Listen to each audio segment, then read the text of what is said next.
Bismillahirrahmanirrahim. Assalamualaikum warahmatullahi wabarakatuh.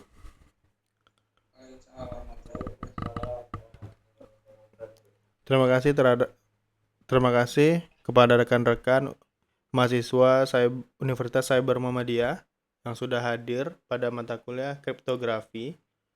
Ini adalah pembelajaran kita di chapter 2. Kita akan membahas tentang algoritma kriptografi klasik. Jadi kita di sini overview sedikit tentang apa saja sih algoritma kriptografi klasik itu.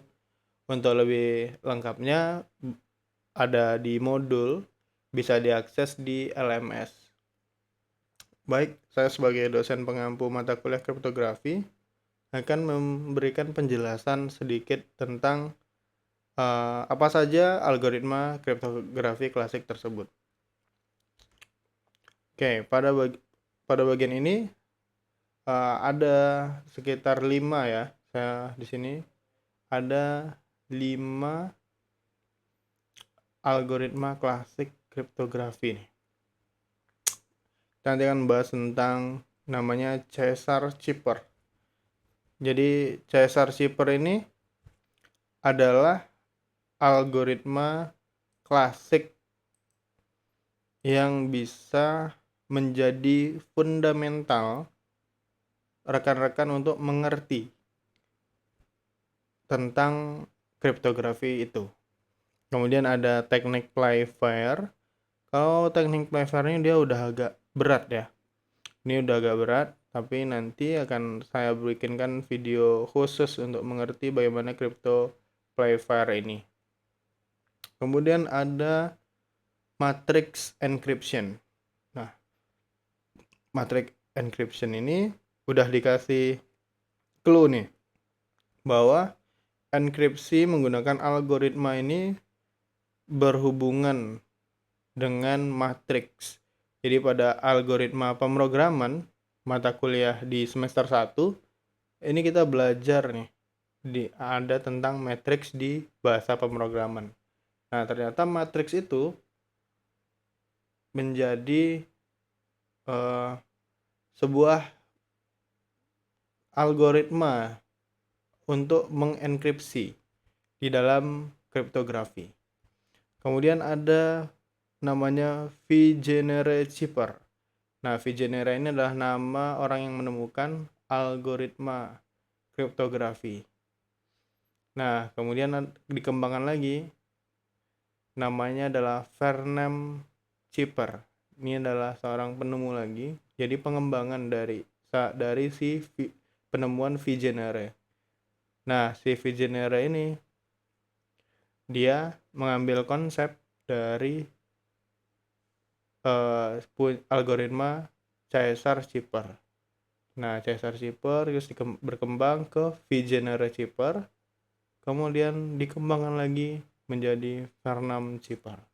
Nah, ini jatuhnya adalah klasik, bukan yang modern. Nanti akan saya tunjukkan apa bedanya algoritma kriptografi klasik dengan yang modern. Oke, kita next ya. Nah, kita membahas dulu tentang Caesar Shipper, ya, algoritmanya. Cara kerja Caesar Shipper atau algoritma Caesar Shipper adalah dengan menggeser setiap huruf dalam pesan sejauh sejumlah tertentu dalam abjad. Misalnya, jika kunci penggeseran atau kita sebut dengan shift key adalah 3, maka setiap huruf dalam pesan akan diganti dengan huruf yang berada 3 posisi di depannya dalam abjad. Sebagai contoh, kata hello dengan kunci penggeseran 3 akan dienkripsi menjadi KHOOR. Nah, proses dekripsi dilakukan dengan cara yang sama, yaitu dengan menggeser setiap huruf dalam pesan ke belakang sejumlah tertentu dalam abjad. Nah, Di sini saya akan menjelaskan bagaimana enkripsi hello ini menjadi KHOOR ini ya.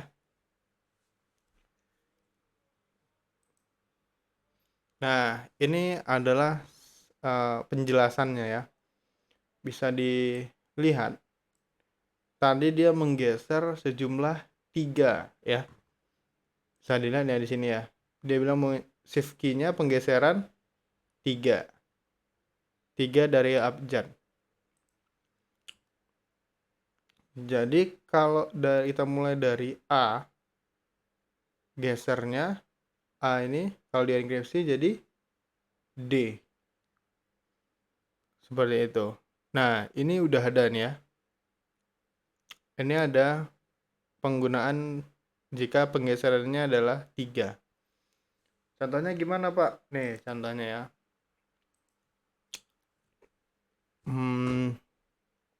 Jadi kita nulisnya apa? Hello ya.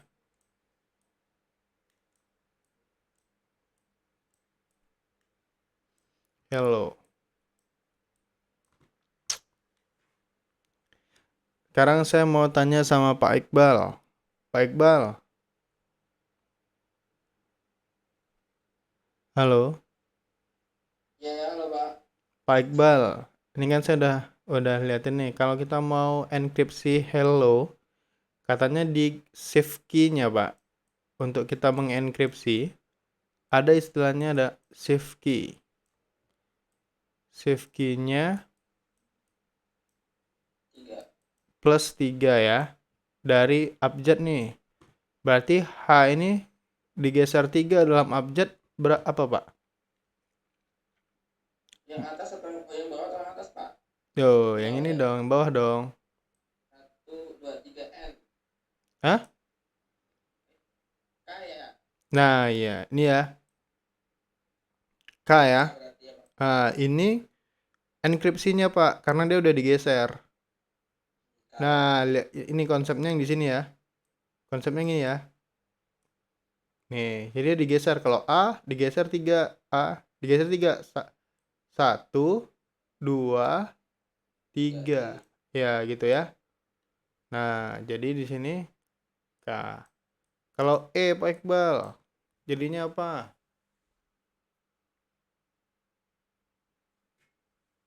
E itu H bukan, Pak? Oke, H benar. Yuk lanjut Pak Iqbal. L lagi Pak Iqbal. L O. Oh. Ya, kalau O-nya apa Pak Iqbal? O-nya R. R. Nah, inilah jadinya. Jadi ini namanya Pak Iqbal sama Pak Tete. Ini kan pesan yang mau kita enkripsi. Nah, ini disebut dengan plain text. Oke?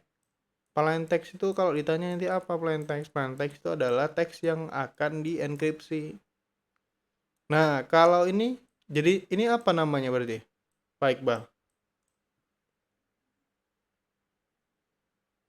Yang udah kita geser-geser ini namanya apa? Kayak nama samaran ya, Pak? Bukan sih? Nah, benar. Kayak Kata-kata sandi ya, berarti. ini tuh jadinya hasil enkripsinya Pak Iqbal. Nah, nah terus Pak Iqbal ini mau ngirim nih, mau ngirim hasil enkripsinya nih ditujukan ke Pak Tete. Halo Pak Tete. Pak Tete. Halo Pak Tete. Pak Tete.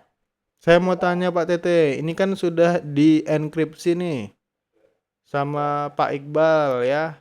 Dia dienkripsi nih dari kata-kata hello-nya jadi kata-kata KHOOR. Nah, kemudian Pak Iqbal itu dia ngirim nih ke Pak Tete Hermansyah, tapi bentuknya ini. Nih, bentuknya ini nih. Nah, sekarang bagaimana kalau kita mau mendekripsinya, Pak Tete? Kita mau buka nih. Gimana kira-kira Pak Tete? kalau tadi kan kita enkripsi kan kita menambah Pak, geser dari misalnya A bergeser selanjutnya jadinya D, ya kan. Nah, jadi terkunci. Jadi orang mau baca nggak tahu nih Pak.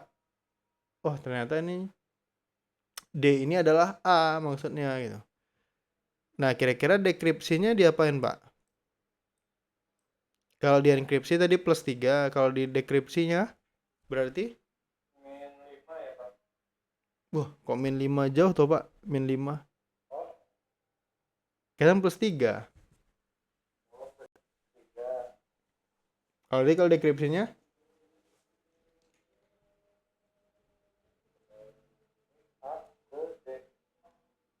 Hmm. Kan kita enkripsinya kan +3 Pak. Kalau kita dekripsinya jadinya gimana? -3. Nah, benar. -3 ya. -3 berarti Dikembalikan ke awal gitu ya Pak. iya itu. Berarti kalau kita mau mengubah nih apa ya? K H O O R. Nah, K-nya berarti huruf apa, Pak? Lihatnya di lihatnya di sini ya, Pak ya. Berarti dari sini ke sini lagi. Kalau dari bawah ke atas. Kalau tidak Pak sama Pak Iqbal tadi dari atas ke bawah. Nah, jadi ini H. Kalau H-nya apa di sini, Pak? Kalau A-nya hello, Nah, Heeh. Selanjutnya Pak, O-nya apa berarti Pak? L. R-nya apa Pak? Nah, oke. Jadi inilah yang namanya proses dekripsi, proses enkripsi dan proses dekripsi. Kayak gitu. Ini adalah awal mula kriptografi itu seperti ini Pak. Nah, kriptografi itu dulunya digunakan untuk menyampaikan pesan perang. Jadi dalam strategi perang, supaya musuh tidak membaca strategi yang mereka miliki, mereka melakukan persandian, Pak, gitu. Nah, salah satunya adalah kriptografi ini. Oke, di sini sudah paham? Pak Iqbal, Pak Tete? paham Pak. Berarti kalau untuk yang N+3 itu kode K apa dan yang di atas itu ada -5 itu gimana Pak perbandingannya? Nah, sebenarnya gini, Pak. Kalau kita itu kan namanya ada ya. Dalam kriptografi itu namanya ada enkripsi, ya. Ada dekripsi, ya toh? Ya. Kalau enkripsi itu fungsinya untuk apa, Pak? Untuk mengunci, Oh ya, mengunci. Kalau dekripsi, membuka. kuncinya sih di mana berarti? Berarti harus ada kuncinya, toh? Ya. Nah, kuncinya kita pakai tadi yang mana, Pak?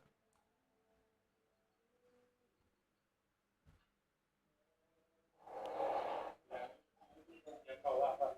Yang bawah ya, berarti N3. N3 ini berfungsi sebagai kuncinya, Pak. Jadi di dalam kriptografi itu ada proses mengunci, ya. Ini proses mengunci, ini proses membuka kunci, dan ini adalah kuncinya. Nah, jadi kalau N5 gimana, Pak? Ya itu terserah. Pak ini, Pak Tete, sama Pak Iqbal. Kita coba kalau dia kuncinya N sama dengan -5 ya. Kita coba nih. Ya, -5. Nah, ini udah ada tabelnya nih, ya. Ini udah ada tabelnya di bawah ini. Coba kalau hello, H-nya jadi apa?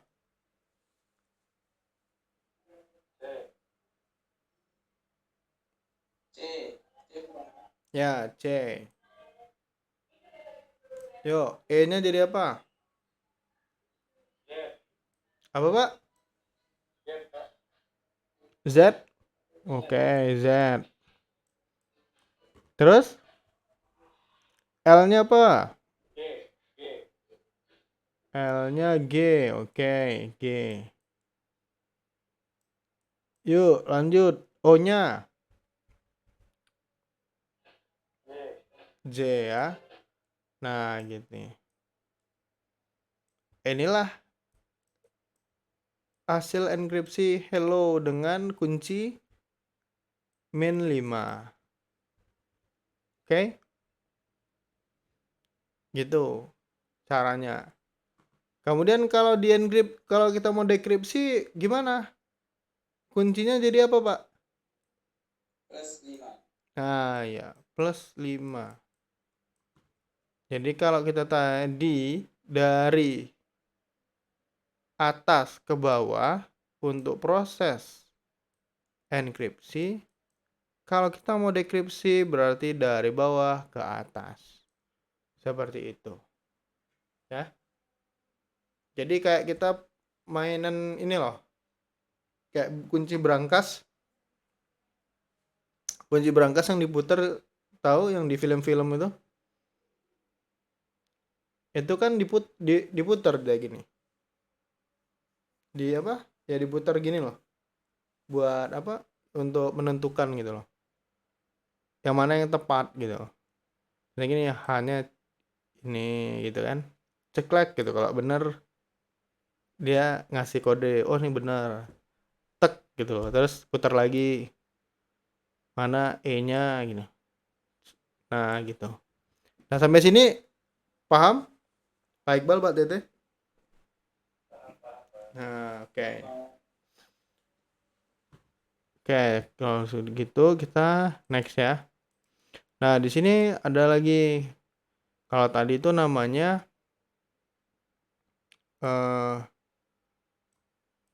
namanya Caesar Chipper. Nah, ini ada pengembangan lagi namanya teknik Playfair Chipper. Nah, di sini teknik Playfair-nya menggunakan pasangan huruf bigram namanya dalam teks yang akan dienkripsi, yaitu dua huruf yang saling berdekatan. Setiap pasangan huruf diganti dengan pasangan huruf lainnya dalam tabel berdasarkan aturan-aturan tertentu. Nah, kalau teknik Playfair Chipper ini dia lebih rumit nih, karena dia lebih gimana ya? Lebih agak kompleks. Dia udah pakai matrix ini. Cuman dia selalu punya yang namanya aturan-aturan. Jadi dia punya banyak aturan. Ada aturan 1, aturan 2, aturan 3, dan segala macamnya. Ini agak complicated ya.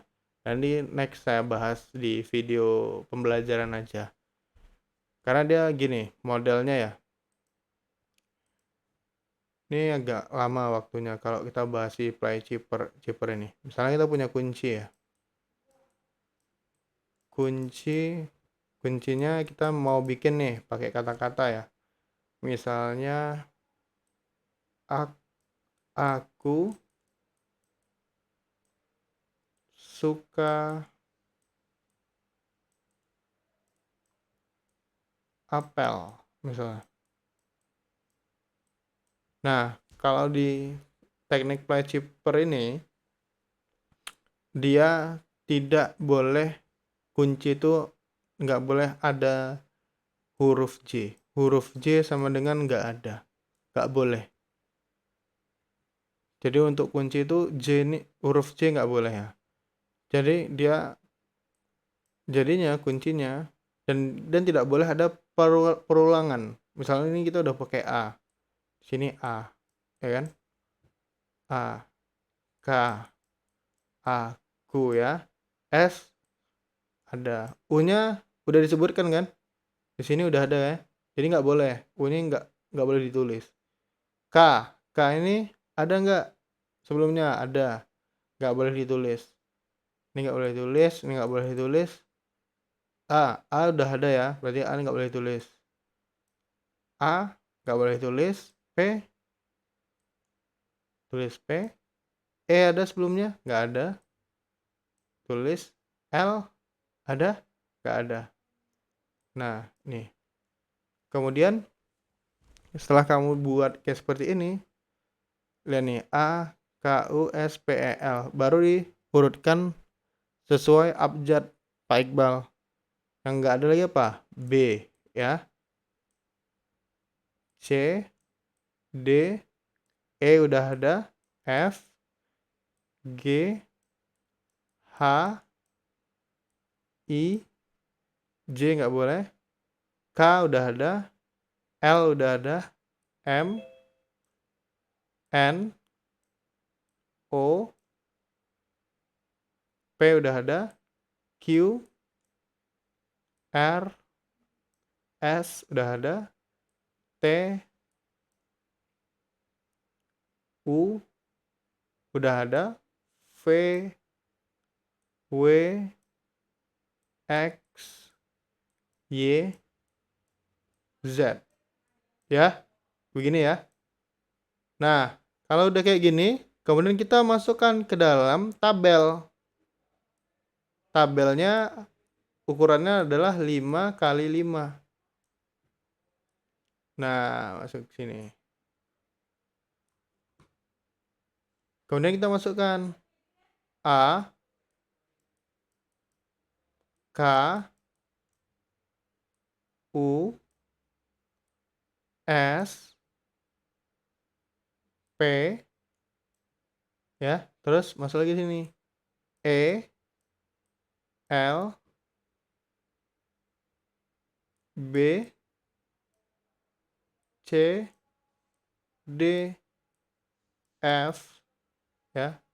G selanjutnya. G, H, I, M, N, O, Q, R, T. Kemudian boleh lagi V, W, X, Y, Z. Nah, kemudian ini yang 5 kali 5 ya. Nah, sampai di sini nanti ada lagi tambahannya. Bagian yang ini ya, di copy ke bagian ini. Ini berarti A, E, F, ini N, ini V. Nah, ini udah di copy. Kemudian bagian ini lagi yang di copy ke bawah.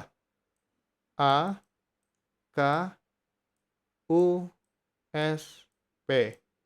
Nah, di bagian ini kosong, nggak boleh diisi. Nah, ini kita baru nentuin kuncinya nih. Kita belum bikin plain text-nya. Misalnya kita bikin plain text-nya ya. Plain text-nya misalnya plain text-nya hello aja ya lagi ya. Hello. Nah, karena dia di sini disebutkan bahwa teknik Playfair menggunakan pasangan huruf bigram. Bigram itu berarti dia harus menggunakan 2 huruf yang berpasangan. Ya, maka di sini disebutkan setiap pasangan huruf diganti dengan pasangan huruf lainnya dalam tabel berdasarkan aturan-aturan tertentu. Jadi ini kalau dipecah jadi H, kemudian ini E, ini jadi satu pasangan ya. Kemudian L. Nah, ini karena ada double, ini nggak boleh. Jadi dia harus ditambahin, jadi Z. Ditambahin pasangannya ada tambahan Z. Terus L-nya juga sendiri juga. Jadi tambah pasangan lagi, ini L sama Z. Kemudian ada O. O-nya kan sendiri. Oh, maaf. Ini tuh LO berarti, bukan Z, LO. Nah, jadi kita dapatkan nih. Ini baru tahap yang awal nih ya. Belum sampai lagi nih. Belum kita proses dekripsi sama yang lainnya. Jadi ini agak complicated ya. Jadi next video aja saya bikinkan ya buat penjelasannya. Ini agak panjang soalnya. Oke, Pak Iqbal sama Pak Tete. Next aja ya. Ya, soalnya ini panjang. Ini aja dari gambarnya ini aja dia udah pakai ini. Sekian, nih belum sama di sini, di sini, di sini, sama di sini, dan akhirnya di sini. Nah, itu jadi ini walaupun dia masuk dalam teknik yang klasik, tapi ini yang lebih kuat lagi dibanding yang Caesar Chipper tadi. Kalau yang Caesar Chipper tadi kan agak easy ya, mudah dimengerti ya. Jadi kalau udah masuk ke teknik play fire ini agak ribet deh emang sedikit. Karena fungsinya untuk mengamankan data. Nah, ini nih contoh easy-nya ya, yang bisa gampang dilihat kalau kita pakai bahasa pemrograman atau kita menggunakan rumus matematika. Kalau yang tadi itu sebenarnya untuk kita memahami secara mendalam bagaimana sih proses dari kriptografi itu. Nah, di sini ada istilahnya block chipper. Nah, di sini ini kan namanya plain text nih. Yang dibilang plain text tadi. Nah, ini adalah pesan yang ingin kita kunci. Nah, kemudian dia dimasukkan ke bagian encryption algorithm. Nah, inilah yang menjadi kuncinya. Nah, inilah disebut disimbolin dengan K atau key ya. Kemudian dia bergeser. Jadinya ini S O D D P V dan ini lanjutannya. Nah, kira-kira penerapan dari Playfire itu modelnya kayak gini. Jadi ada plain text, ada namanya chipper text. Jadi kalau ditanya chipper text itu apa? Chipper text inilah hasil dari enkripsi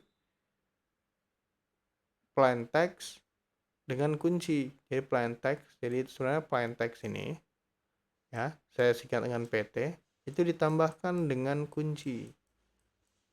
Hasilnya sama dengan chipper text ya. Gitu modelnya.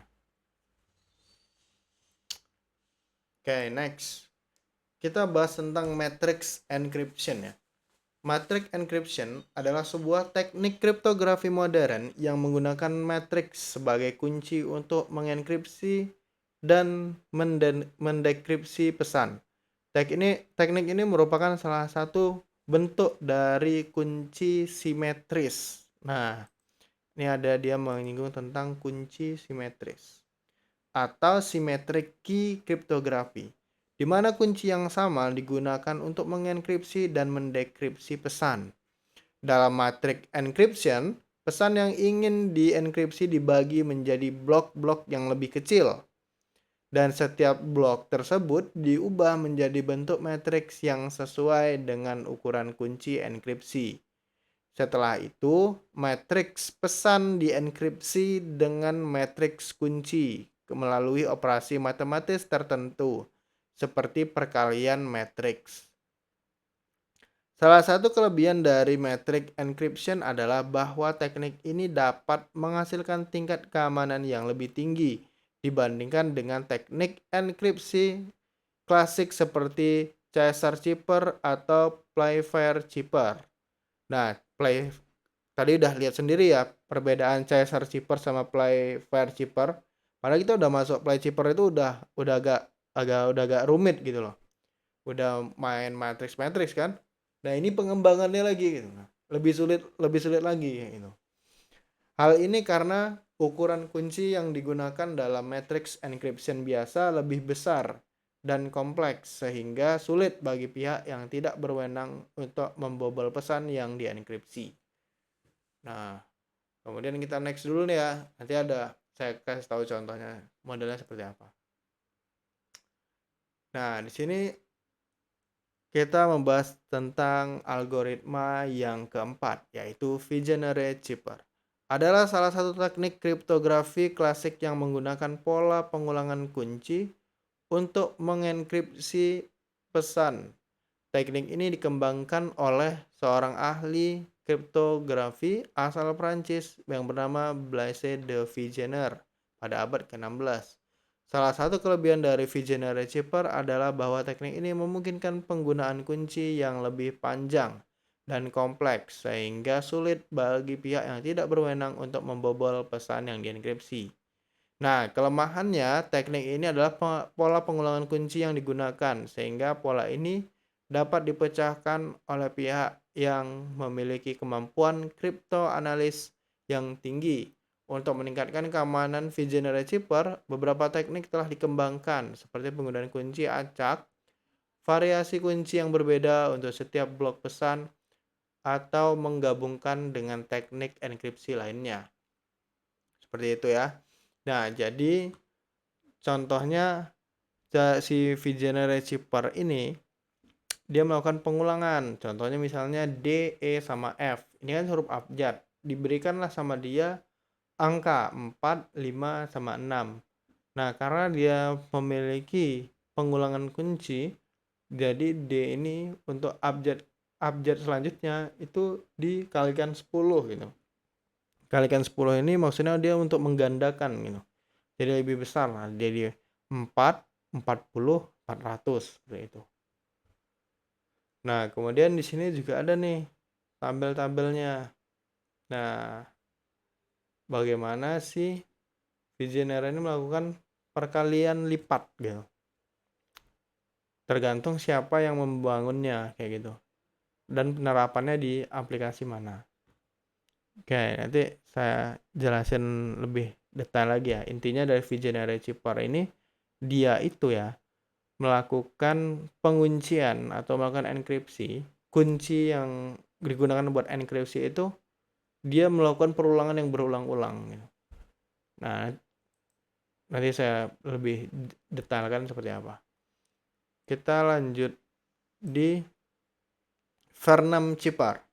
Nah, Vernam Chipper ini juga dikenal dengan One Time Pad atau OTP. Adalah salah satu teknik kriptografi kunci simetris yang paling aman yang pernah ditemukan. Teknik ini menggunakan kunci yang sama panjangnya dengan pesan yang akan dienkripsi. Dan kunci tersebut hanya digunakan satu kali saja. Dalam Vernam Chipper, pesan yang ingin dienkripsi diubah menjadi bentuk bit dan kunci yang sama panjangnya dengan pesan dihasilkan secara acak. Setiap bit pada pesan dienkripsi dengan cara melakukan operasi XOR atau exclusive OR dengan bit yang sesuai pada kunci. Proses dekripsi dilakukan dengan cara yang sama dengan melakukan operasi XOR antara bit yang dienkripsi dan bit kunci yang sama. Kelebihan utama dari Vernam Chipper adalah tingkat keamanan yang sangat tinggi karena kunci yang digunakan sangat sulit untuk ditebak atau dipecahkan tanpa akses ke kunci yang sama. Selain itu, karena kunci yang digunakan hanya digunakan satu kali saja, teknik ini sangat sulit untuk diretas atau diserang dengan teknik kriptoanalis. Oke, next. Oke, sebelumnya kita masuk ke bagian yang tadi, yang bagian ada contoh yang tadi, saya ingin memberikan teman-teman insight ya. Jadi intinya apa sih apa sih perbedaan dari CSR Chipper, teknik Playfire, matrix encryption, Vigenère Chipper, Vernam Chipper. Nah, di sini kesimpulan dari saya. Kalau CSR Chipper ini dia menggunakan key-nya ya, key-nya dengan menggeser abjad ya. Menggeser abjad sebanyak 3 plus 3 atau minus 3 atau lain-lain ya. Karena bebas. Intinya kalau menggunakan CSR Chipper ini kalian harus tahu gitu. Key-nya yang mana? Nah, ini kunci key-nya ya. Kunci dari kunci gitu ya. Jadi kalau menggunakan CSR Chipper kuncinya simple seperti ini ya. Kemudian Kalau teknik Playfire ini kuncinya itu atau enkripsinya sudah menggunakan matrix ya. Matrix, dia menggunakan matrix ini untuk mengunci atau mengenkripsi pesan. Dienkripsilah matrix ini di matrix ini digunakan untuk, ini ada plain text nih. Plain text ya. Kemudian dienkripsi menggunakan matrix. Jadi misalnya ada pesan yang panjang dienkripsi dengan satu matrix. Oke. Kalau si matrix encryption ini ya, dia menggunakan key-nya matrix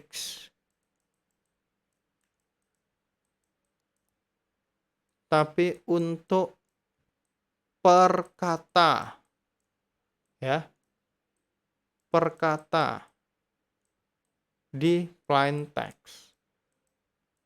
Nah, jadi dia udah lebih ribet lagi gitu.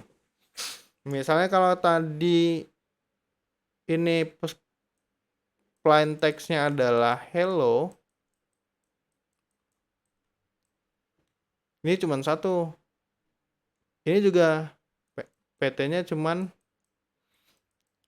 hello gitu. Hello-nya ini yang dienkripsi pakai matrix. Tapi kalau si matrix encryption nih, misalnya kita bilang gini, hello, aku suka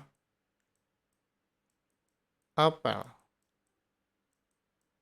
Nah, yang dienkripsi sama si matrix encryption ini perkatanya hello dienkripsi, aku dienkripsi, suka dienkripsi, apel dienkripsi. Seperti itu. Kalau si VGeneReceiver ini ngapain Pak itu?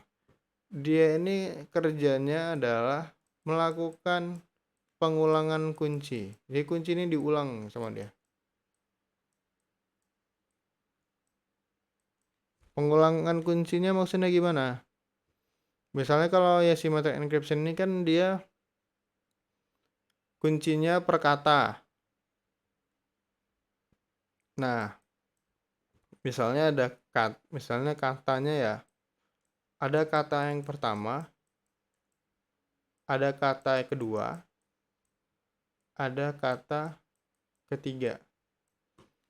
Nah, dia ini bakalan diulang-ulang. Maksudnya akan diperbanyak. Dari kita cuma punya kata 1, 2, 3. Jadi katanya itu bisa dari 1 sampai kata 6 gitu. Bahkan lebih. Gitu. Cuman itu bisa diketahui dari kelipatannya. Nah, itulah menjadi kelemahan si VGeneReceiver ini. Berapa kali? Intinya core-nya berapa kan? 3. Misalnya diulang sama si VGeneReceiver ini bisa sampai 6 ya. Bisa sampai 9. Bisa sampai berapa lagi? 12 gitu. Tapi intinya orang bisa menebaknya gitu. Kalau dia tahu kelipatannya berapa? Oh, kelipatan 2 misalnya. Dari intinya adalah 3 gitu. Seperti itu. Kemudian dikembangkan lagi oleh si Vernam Chipper. Si Vernam Chipper ini key-nya dibuat dengan random lagi. Random menggunakan namanya tadi OTP. One Time Pad ya. OTP ini fungsinya apa Pak? Dia ini menghasilkan kunci yang random. Ini bisa nggak Pak kalau kita cek? Nggak bisa, karena ini dia udah pengkaliannya biasa udah banyak ya. Ini udah banyak ya. one tap ini dia udah banyak kali gitu. Maksudnya dia perhitungannya tidak tingkat tinggi gitu. Untuk bisa membuka atau mendapatkan key randomnya ini susah gitu. Nah, dia menggunakan key random. Yang mana ini tuh cuman bisa untuk 1 kali enkripsi, Pak. 1 kali enkripsi. Dia cuma bisa buat 1 kali enkripsi. Tidak bisa 2 kali, tidak bisa. 2 kali ini nggak bisa ya. 3 kali bisa, nggak bisa juga ya. Kayak gitu. Itulah intinya apa yang kita pelajari tentang algoritma klasik kriptografi ya. Seperti itu. Ya, kita next lagi ke bagian paling akhir. Nah, jadi kita tadi belajar yaitu tentang symmetric. Ini ada symmetric key ya. Intinya apa, Pak? Dari klasik ini. Ini klasik, ini modern ya. Kalau klasik ini, kalau kita udah punya satu kunci ya, kita udah punya kuncinya ya di sini. Kita punya kuncinya. Itu kalau si penerima pesannya juga punya kunci yang sama, dia bisa membuka. Nah, bisa dia dibuka nih gitu. Sehingga kunci itu menjadi sesuatu hal yang sangat rahasia, nggak boleh orang tahu gitu. Contohnya misalnya motor, ibaratnya motor Pak Iqbal punya kunci motornya, tapi Pak Tete Hermansyah punya kunci juga gitu. Kunci motornya Pak Iqbal tuh dia punya juga gitu. Nah, sehingga yang bisa menggunakan motor itu cuman Pak Iqbal sama Pak Tete Hermansyah gitu. Nah, jadi menggunakan kunci yang sama untuk membukanya gitu. Nah, di sini juga seperti itu. Misalnya yang punya kunci ini Pak Iqbal, yang ini punya Pak Tete. Ya udah gitu. Yang bisa buka teks ini tuh cuman Pak ini. Maaf, cuman Pak Iqbal. Kemudian kalau Pak Iqbal ngirim nih, dikirim lah bentuknya kayak gini nih, ciphertext. Nah, kalau Pak Tete ini mau membuka isinya ini, dia harus memiliki kunci. Nah, terus Pak Iqbal yang ngirimkan kuncinya ke Pak Tete. Nah, sehingga Pak Tete menggunakan kuncinya untuk membuka isi pesan yang dikirim oleh Pak Iqbal ya. Nah, gini. Ini adalah yang klasik. Kalau yang modern, ada namanya public key. Nah, public key ini semua orang bisa lihat. Semua orang bisa akses, semua orang bisa lihat. Tapi hanya orang tertentu yang bisa membuka paket tersebut, membaca pesan ini, yaitu private key. Misalnya Pak Iqbal mau mengirimkan khusus ke Pak Tete Hermansyah, yang cuman dikasih kunci ya cuman Pak Tete Hermansyah ini. Kalau saya sebagai orang awam bisa nggak lihat ini punya Pak Iqbal nih? Ya bisa gitu, tapi saya nggak tahu isinya apa. Yang bisa buka isinya ini yang cuman punya kunci. Kunci itu sama Pak Herman gitu. Lah Pak Herman lah yang punya private key untuk bisa membuka isi dari pesan yang dikirimkan oleh Pak Iqbal. Nah, seperti itu. Itulah perbedaan antara kriptografi klasik dan kriptografi modern. Oke, itu aja yang bisa saya sampaikan. Semoga kita lanjutkan di forum diskusi. Tapi sebelumnya kita tutup dulu materi kita pada malam hari ini. Bila fisabilil haq, fastabiqul khairat. Assalamualaikum warahmatullahi wabarakatuh.